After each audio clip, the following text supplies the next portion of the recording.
Thank you for joining us today. I am super pleased to be here and represent OceanWise, a global ocean conservation organization that addresses critical ocean challenges through meaningful actions. I'm excited to share the OceanWise and Girl Up are partnering to inspire and empower girls and youth leaders around the globe to learn and take action to protect and restore the ocean. We'll be working together to mobilize Girl Up leaders to be ocean-wise throughout the year by hosting beach cleanups, reducing their plastic footprint, choosing sustainable seafood, protecting whales, and fighting climate change. We are especially excited to activate the Girl Up leaders to become citizen science leaders, collecting data about litter in their own communities and working with OceanWise to advocate for business and governments to create systemic change. We'll be sharing more information about the partnership and ways for you to engage shortly, so stay tuned.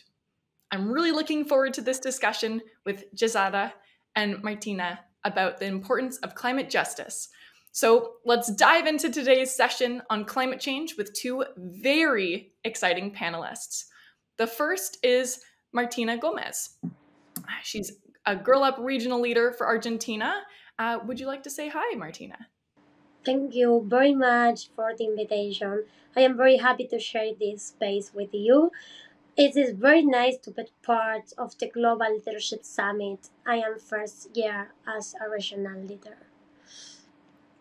Thanks so much for sharing. And our second guest is Jahzara Ona, a social environmental activist. Hey everyone, it's a pleasure to be here with you guys. Thank you so much. Well, thank you both so much for joining us today. And to kick things off, I have a question for you, Jahzara. So, Jahzara, could you share some examples of how gender inequality intersects with climate change and the environmental crisis? So, particularly in the context of your experience and experiences in the metropolitan region of Sao Paulo. Of course, I was born and live in São Paulo, and I have always observed and faced social environmental challenge in my life. And you know what? My mother, my grandmother, my friends too, because growing up in a slum, growing up in a favela, in a big city brings barriers such as coping with floods, a frequent environmental problem, and at the same time, the same woman like me, for example, who is going off, this is also a victim of the menstrual poverty or something like this, for example. So these issues are extremely interviewed as women are the most affected by the climate crisis, which intersects with many social issues like the gender inequality, not just in my favela in São Paulo, but in Brazil and in all over the world. Thank you so much for sharing. I think that both Martina and I were finding some similarities in there as well. So I'll throw it to you, Martina. What strategies do you employ to promote gender justice within the organization Jóvenes por el Clima and in the wider environment as well? Gender justice being all the demands that society has, the climate problem is influenced by general inequality. In Jóvenes por el Clima, we understand that the voices of women who work as recyclers, women who work the land, and those who care for come home, come house, are essential to change the course of the climate. We cannot address the environmental issue without a gender perspective. The wisdom and knowledge that our native and peasant women make a significant contribution to society, allowing us to reduce and mitigate environmental problems. In environmental education, it is essential to explain that we have common but different responsibilities. Women and gender non-conforming people must feel and become agents of change, because without us and our voices, everything will be more complex. I 100% agree with you. We need everyone's voices and everyone behind change. So thank you so much for sharing. Uh, the next question I have for you is for both of you. Uh, and it is about 3/4 of the world is covered in water. The vast majority of that water being in oceans. So while oceans are commonly overlooked, being hidden from view, they play a major part in climate change. How is the ocean impacted by climate change, and how could it be used as a resource to mitigate the effects of such change? So, Jahzara, would you like to go first? Um, we are in the decade of the ocean, which reminds me think of the importance of the large volume and high thermal capacity of water that make the ocean the regulator of the climate system, reducing temperature difference and creating an environmental conducive to life on almost the entire surface of the earth. So if we want to protect our ocean and not be impacted as much as it is with more plastic than fish, with more plastic than life, it's our duty to protect the ocean, and protect our lives against the climate change.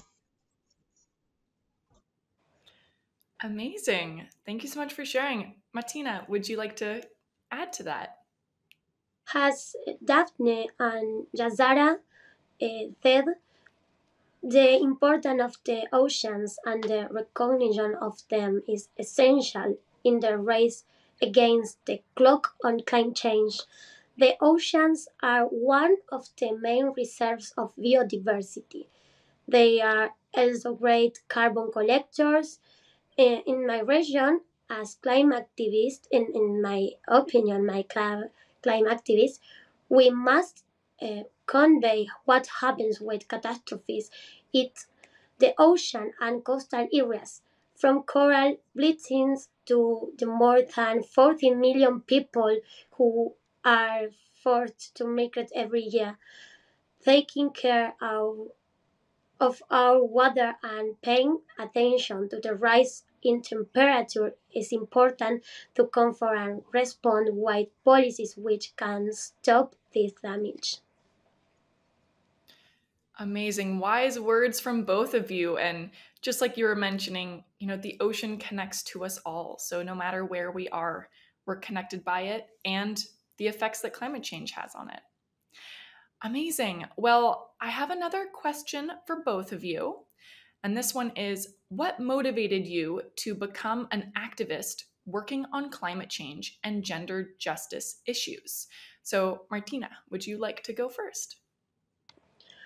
I remember starting my environmental activism and seeing role models around the world who were women.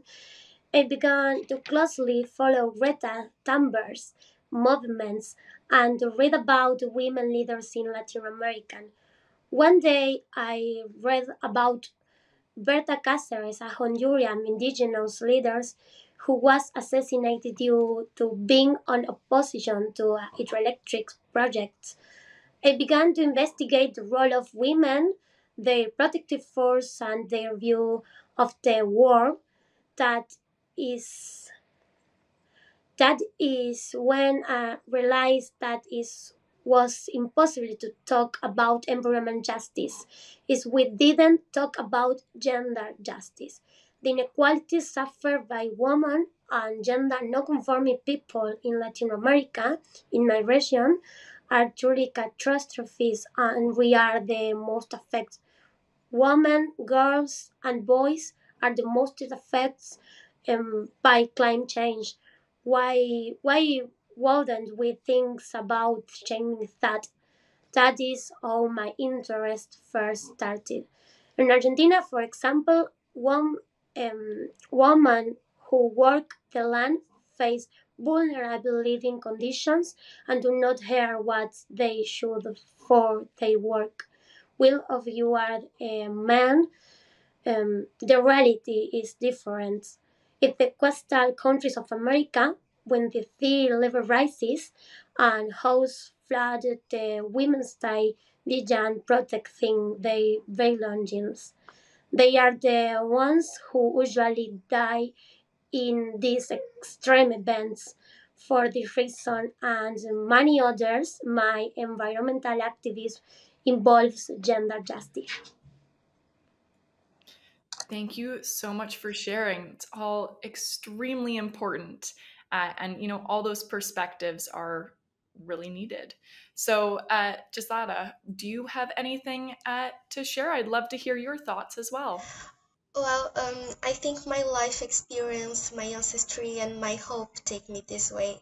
Since I was a little girl, I've always watched my strong mother struggle. Since I was a little girl, I've fought for my own education. All this fight makes me believe that I was born an activist with a desire to change the world and empower youth and empower Brazilian youth. What today is part of me. Fight for working on climate change and gender justice issues. So it's just a part of me, this fight. It's my uncertainty, my hope, and my life experience. Amazing words as well. Thank you both so much for sharing. I'd love to, throw it around a little bit more, but uh, I'd love to hear what some practical steps that you think individuals can take in their everyday lives, to take action and to be more sustainable and climate conscious as well. And I'll throw that to Jahzara first. Make climate awareness part of everyday life. Follow climate activists on social media, Instagram, Facebook, LinkedIn, read books by indigenous authors and researchers, and with the daily knowledge gained, your habits and your being will change to be more sustainable. I think this is the first thing to do. Amazing. Thank you for sharing. Martina, go ahead.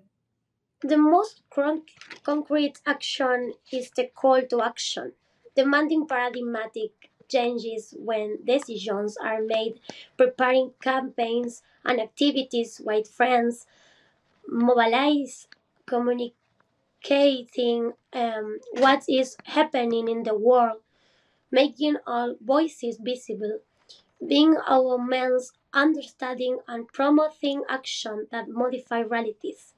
Individual actions are important, such as recycling, using transport that does not emit greenhouse gases, and reducing use of water and light. But it is even more important the collective action and youth organization. Amazing. What inspiring actions to share with everyone.